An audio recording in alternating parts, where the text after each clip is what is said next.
All right, I'm going to go over question 9 here from homework 8.1. It's kind of a review one. And we have a ball and we want to find the max height. So like just visually what's going on if we draw a quick graph. Sorry, that's a terrible looking graph. But basically this is a parabola. It's a squared and negative. So it looks like this. It's like an upside down U shape or whatever.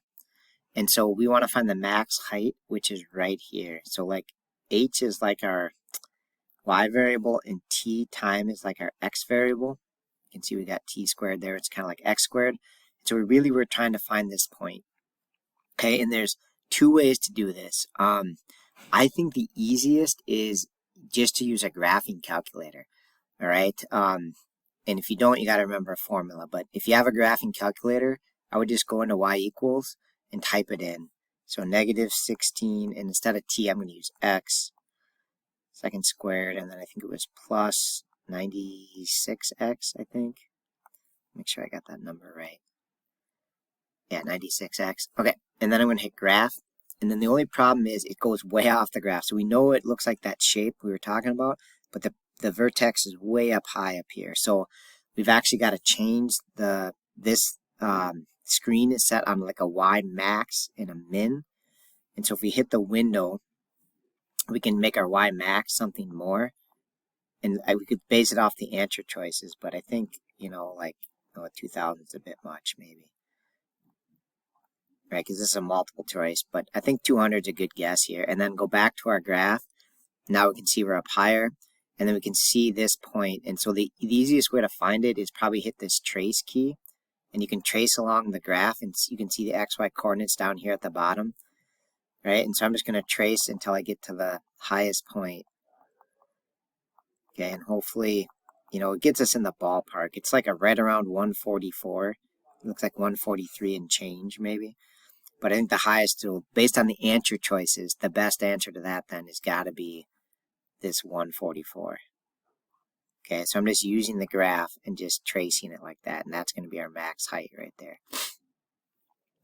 And if you ever want to get the window back, you just hit zoom, and I go back to standard. You can obviously change it in this window screen here, change it back to 10. You can also just zoom to the standard window, and that'll put your graph back. Okay, anyway, so let's say you don't have a graphing calculator, then it's a little bit harder. But basically, in one of the chapters, we learned the vertex is an XY point, and the x coordinate from this vertex is a little formula. It goes opposite of b over 2a. Okay, so in our setup, the negative 16 is the a, and b is whatever in front of like the x part, so it's 96. So we just plug them in. The opposite of 96 is negative 96 over 2 times a, which is negative 16. So we get negative 96 over negative 32, and then divide that out, okay, and we get 3, right? And so that's the x part of the vertex, which I think is kind of like t here. So that's 3. And then if we want to find the y part, we just got to plug it in. So once we know x or t is 3, then y is just negative 16 times 3 squared plus 96 times 3. And then just make sure you do PEMDAS. Square this first. So it's negative 16 times 9. And then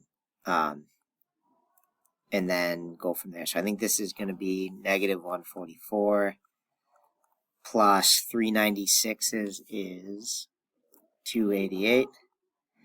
And then add those together, and that gets us 144. So that's the alternate way to do it if you don't have a graphing calculator. And that's hard because you got to remember this formula for finding the vertex, which is opposite b over 2a. The easier one, again, is I would use my calculator if you have a graphing calculator. All right, that's it. Thanks for watching.